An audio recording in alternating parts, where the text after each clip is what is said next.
ओम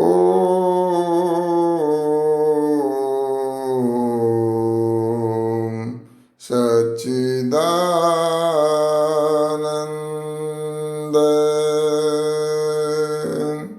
सबको सादर सप्रेम नमस्ते जी। आज ईशोपनिषद की या यजुर्वेद के 40वें अध्याय की हमारी यह 23वीं चर्चा है। और इस चर्चा में हम आगे बढ़ेंगे। जो पिछली चर्चा हो रही थी हमारे 3 प्रकार के शरीरों की और उनसे लाभ लेने की, उनका विकास करने की। मंत्र कहता है कि यदि स्थूल और सूक्ष्म शरीरों की अपेक्षा हम उपेक्षा कर देंगे तो केवल कारण शरीर की उन्नति अगर हम चाहेंगे तो हमें अंधकार में पड़ना पड़ेगा, क्योंकि बिना स्थूल और सूक्ष्म शरीरों के उन्नत हुए उनकी उन्नति नहीं होगी तो कारण शरीर को उन्नति प्राप्त नहीं हो सकती है। ये सब इंटरडिपेंडेंट हैं, एक दूसरे के आश्रित हैं। और यदि कारण शरीर की उपेक्षा करके केवल कार्य शरीर अर्थात स्थूल और सूक्ष्म शरीरों को उन्नत करना चाहते हो तो भी भविष्य में अंधकारमय होगा, क्योंकि इससे नास्तिकता पैदा होती है। और ईश्वर जो सभी दुखों से छुटाने वाला है, मुक्ति को दिलाने वाला है, और जो मनुष्य का जन्म जो है वो केवल भोग और अपवर्ग के लिए है और कोई उद्देश्य है नहीं, तो वो उसकी प्राप्ति मनुष्य को नहीं होती है। जैसे चार्वाक और यूरोप के जो प्रकृतिवादी हैं, खाओ पियो मौज करो वाले विद्वान हैं, इसलिए तीसरे मंत्र में सिद्धांत और कर्तव्य रूप से यह शिक्षा दी गई है कि दोनों प्रकार के शरीरों की उन्नति के साथ साथ होनी चाहिए, और फिर कारण शरीर की उन्नति करके व्यक्ति मृत्यु को पार करके और ईश्वर को प्राप्त कर सकता है, नितांत आनंद को प्राप्त कर सकता है। तो आओ हम इन तीनों शरीरों को समझने का प्रयत्न करते हैं कि जो स्थूल शरीर है, जो जिसकी मृत्यु होती है, जिसका विनाश होता है, वो अन्नमय कोश होता है। और जो सूक्ष्म शरीर है वो प्राणमय, मनोमय, विज्ञानमय, और ये 3 कोश सूक्ष्म शरीर के होते हैं। और जो कारण शरीर है वो आनंदमय कोश होता है। तो इस प्रकार से हमारे ये 5 कोश हैं, अर्थात 5 हम जैसे कहें कि कोष्ठ हैं, 5 जैसे बोल दें कि रूम हैं, 5 उनको 5 को हमें समझना होता है।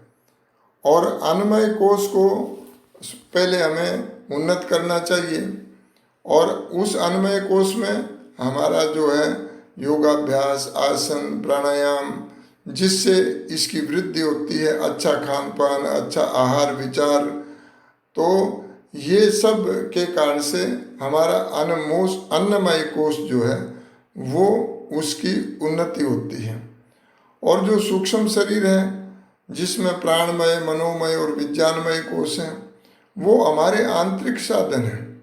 और उन आंतरिक साधनों के द्वारा जो प्राणमय कोश से आरंभ करके हम एक एक कोश में एंट्री करते हैं, उस पर नियंत्रण करते हैं प्राणमय कोश में। और स्थूल शरीर में भी हम अन्नमय कोश पर नियंत्रण करते हैं। व्यक्ति जब खाने लगता है तो स्वाद में आवश्यकता से अधिक ही खाता है और फिर वैसी चाहना करता है, लेकिन आयुर्वेद के अनुसार आचार विचार, भक्षा भक्ष्य क्या होना चाहिए, इसका वो ध्यान नहीं रखता है। तो इसलिए बहुत से लोग अनेक प्रकार की बीमारियों से ग्रसित होकर वो दुखी होते हैं। आज वर्ल्ड के अंदर अभी तो कोरोना चल रहा है, उसकी एक बीमारी है, लेकिन उसके साथ वैसे देखा जाए तो 50% वर्ल्ड की जो आबादी है, विशेष तौर पर जो शहरों में रहती है, वो किससे दुखी है? वो मोटापे से दुखी है। क्यों दुखी है?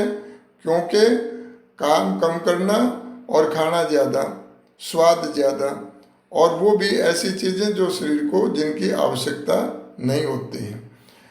तो इसलिए सूक्ष्म शरीर को डेवलप करने के लिए हम प्राण का माध्यम लेते हैं, प्राणायाम करते हैं, अपने प्राण पर नियंत्रण करते हैं, श्वास की गति को देखते हैं।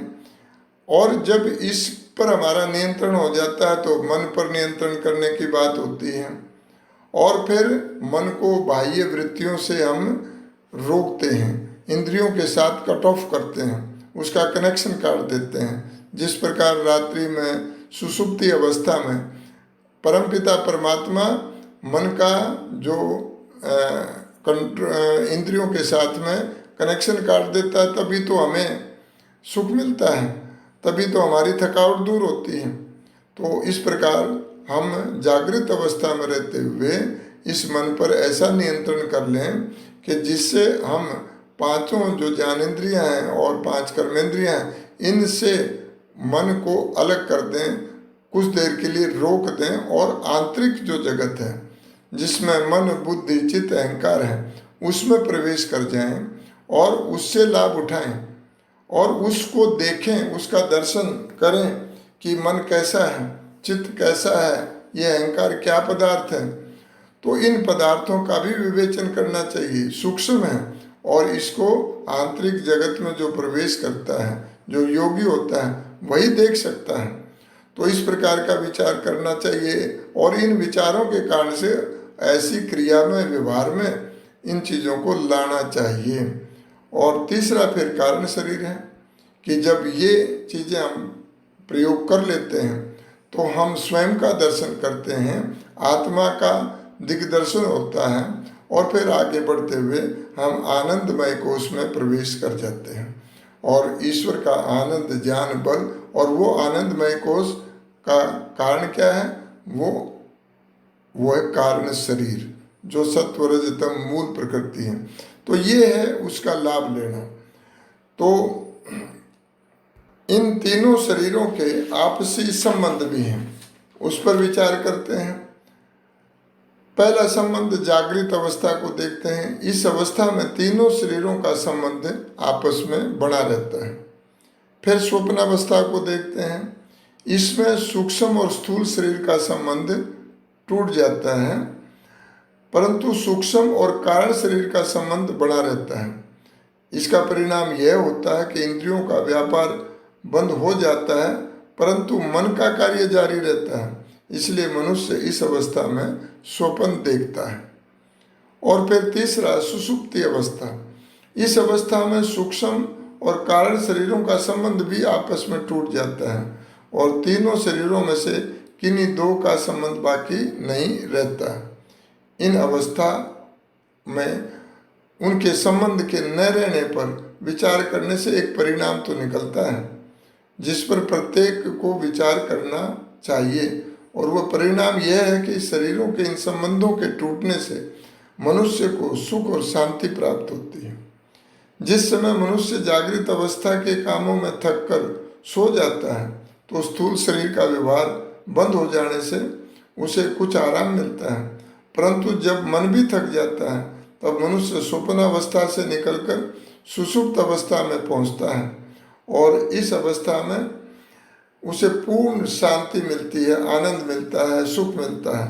इससे ये बात अच्छे प्रकार से समझ में आ जाती है कि जागृत और स्वप्न अवस्था का संबंध टूटा था तो आराम मिला, अगर वो नहीं टूटता तो शरीर थका थका रहता, परंतु जब दोनों संबंध टूट गए तो मनुष्य को पूरा सुख और आराम मिला।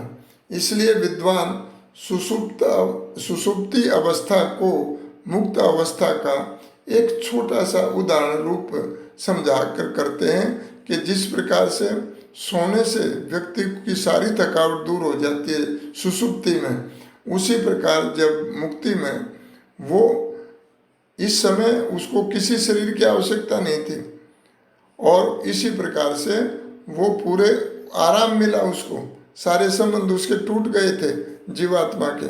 उसी प्रकार से बिना शरीर के ईश्वर के सानिध्य से, परमपिता परमात्मा की कृपा से उसको पूर्ण आनंद, ज्ञान और बल मिलता है और जीवात्मा की जो शक्तियां हैं उनका विकास हो जाता है। और हमारा जो संबंध स्थूल और सूक्ष्म शरीर का है वो किसके कारण से होता है? वो एकमात्र कारण है प्राण।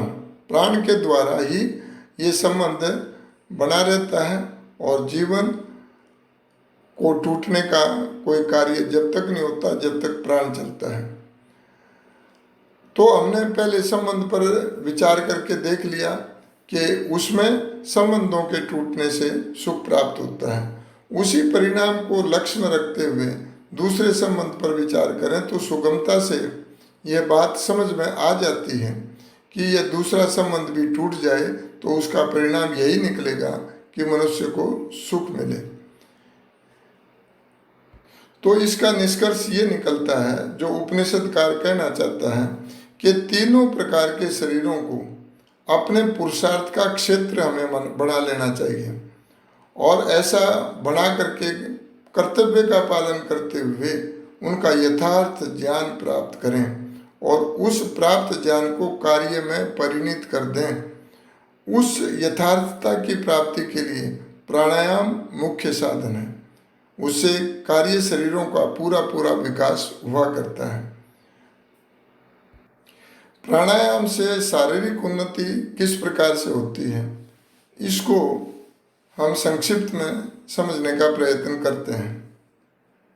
इन शरीरों में दो प्रकार की अति सूक्ष्म नाड़ियां हैं। एक तो वे जो समस्त शरीर से हृदय में आती हैं और दूसरी नाड़ियां वे हैं जो हृदय से समस्त शरीर में जाती हैं।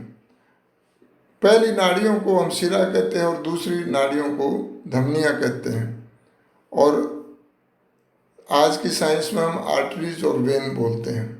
शिराओं का काम यह है कि समस्त शरीर से अशुद्ध रक्त शुद्ध होने के लिए हृदय में लाते हैं और हृदय उस रक्त को शुद्ध करता है। रक्त अशुद्ध क्यों होता है? इसका कारण यह है कि समस्त शरीर के व्यापार में जो हम चलते हैं, फिरते हैं, कार्य करते हैं, मस्तिष्क से काम करते हैं, ये जो व्यापार चलता है उसका प्रयोग होता है और प्रयोग में आने से अशुद्ध हो जाता है। वहाँ एक रिएक्शंस होती हैं जिसके कारण से उसमें से कार्बन डाइऑक्साइड निकलती है और ऑक्सीजन उस रिएक्शन में यूज होती है। उसमें कुछ मैलापन आ जाता है यानी कार्बन डाइऑक्साइड।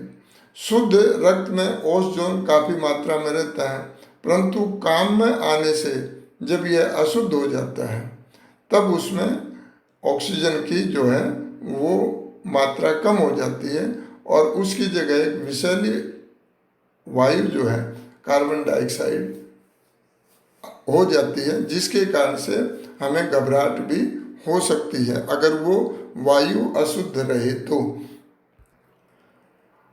हृदय में जब यह अशुद्ध रक्त शिराओं द्वारा पहुंचता है तो हृदय उसे लंग्स में भेज देता है और लंग्स में बहुत स्पंज की भांति असंख्य छोटे छोटे सेल्स होते हैं और वैज्ञानिकों ने हिसाब लगाया कि एक शरीर में यदि लंबाई चौड़ाई में इन सेल्स को देखेंगे और उनको फैला दिया जाए तो उसका विस्तार बहुत बड़ा हो जाता है। तो ये कोष एक मांसपेशी की चाल से खुलते और बंद होते रहते हैं। जब ये कोष खुलते हैं तब एक और हृदय से अशुद्ध रक्त और दूसरी ओर से श्वास के द्वारा लिया हुआ शुद्ध वायु दोनों मिलकर उसे भर देते हैं। अब इन कोषों में, इन सेल्स के अंदर इस प्रकार से अशुद्ध रक्त और शुद्ध वायु दोनों एकत्र हो गए। प्रकृति का विलक्षण नियम यह है कि जिसमें जो वस्तु नहीं होती वह उसी को दूसरे से अपनी ओर खींच लेता है। रक्त में तो शुद्ध वायु ऑक्सीजन नहीं थी और श्वास के द्वारा लिए गए वायु में कार्बन डाइऑक्साइड नहीं है।